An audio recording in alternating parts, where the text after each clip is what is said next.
I'm lying in the examination room at the urologist's office, staring up at the ceiling and waiting for my dick to freeze.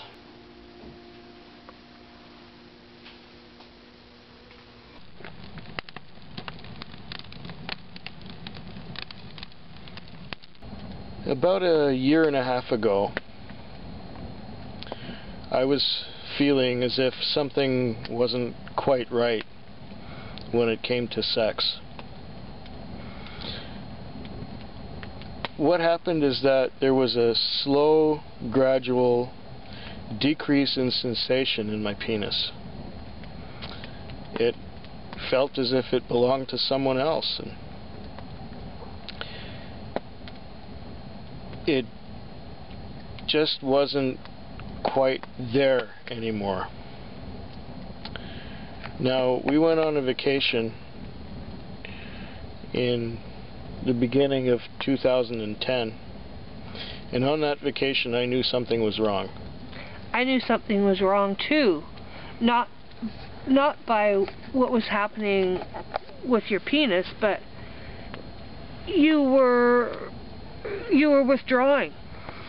Yeah, I was withdrawing because I couldn't figure out what was wrong, and I felt as if there was something seriously wrong, and I didn't want to make a big fuss about it. I thought maybe it would be okay and that it was nothing really.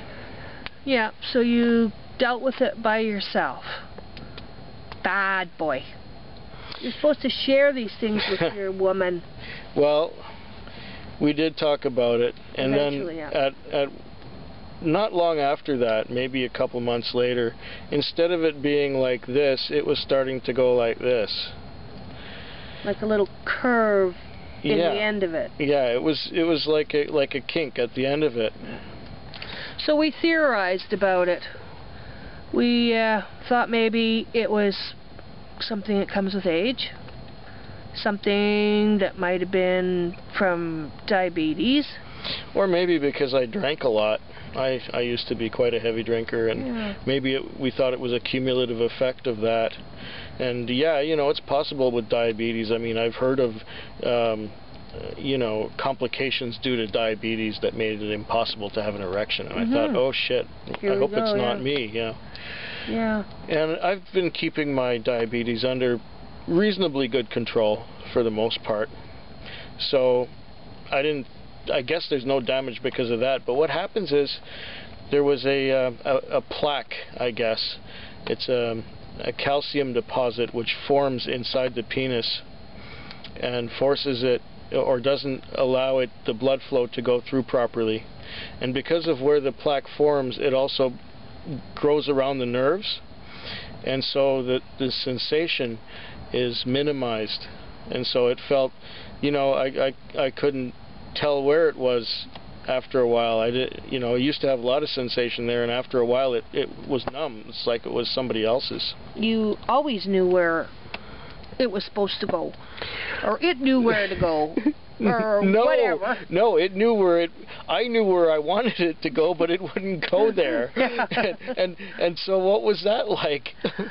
Well, it was like a marshmallow in a piggy bank. Yeah, trying to stuff a marshmallow into a slot.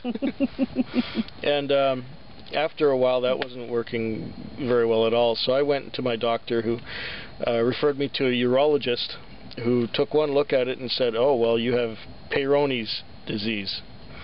So I'm going to talk a little bit about my little Peyronie here. I had to go. I was told that it required some injections of some medication that dissolves the plaque. I was about to say cancer, but the calcium deposit, and releases it into the bloodstream. And is it calcium or is it plaque? Well, it's a plaque with calcium in it. Okay. So there's some calcium in there, and that stuff gets dissolved by this medication. So first of all, they have to freeze the penis before they inject this stuff in there. So I've undergone 4 injections out of a series of 6 now, and I noticed an improvement right away with the first one, and there was more. Yeah, me too. Yeah, you too. It wasn't by any means completely cured, but it was better. And then the second and third was marginal improvement, not a little bit in the way of feeling, and a little bit in the way of hardness, but the 4th injection, when I came to the 4th injection, the doctor says, "Oh, well, the deposit is still palpable." And I go, "Okay." And he says, "Okay, so now what I'm going to do is use a larger bore needle." And the last thing you want to hear is that, when you know that that needle is going to go into your junk, and so, like, you know, right away you're tensing up, you're cringing, because you know he's going to use a larger needle than he did before. But that seemed to work. But I'm not finished yet. I have 2 more injections to go, and maybe some more after that if it's not completely cured yet. Also, we wanted to mention that this only happens 2% of men. 1 or 2%, yeah. Yeah, something like that. Very low percentage of men, and it's typically Caucasian, but not restricted to. Yeah, and it typically happens in the 40s, you know, after you're 40 years old, and I'm you know, Caucasian in the 40s, and yeah. The other thing too that we didn't mention too is that when you'd have an erection, it was painful. There was, you know. Yeah, sometimes it was painful. It felt like it was being restricted and wasn't being let to, you know, get completely gorged full of blood the way it's supposed to. And that was also the deposit that was responsible for that pain. As it is right now, I don't have erections that frequently because I got that stuff in there. But things seem to be improving. Yeah. And we're looking forward to getting all this injections over with and back to normal. Hell yeah. And I asked the doctor if it recurs after you've treated it, and he says no, it does not recur. And 3 out of 4 patients with it respond to the treatment. I'm responding, but maybe not as quickly as he would have hoped. So I'll just keep going for injections and hope it gets better. Yeah. Anyway, that's enough about your little Peyronie. Yeah, no kidding. I think we shared more here than too much information. But you know what? People need to know about it, because it might be happening to them.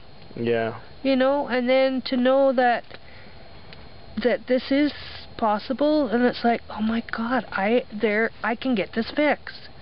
You know, because it was really affecting your psyche. It wasn't helping, no. No. Anyway, that's it from the too much information department. We're going to enjoy the rest of our little campfire here. Yeah.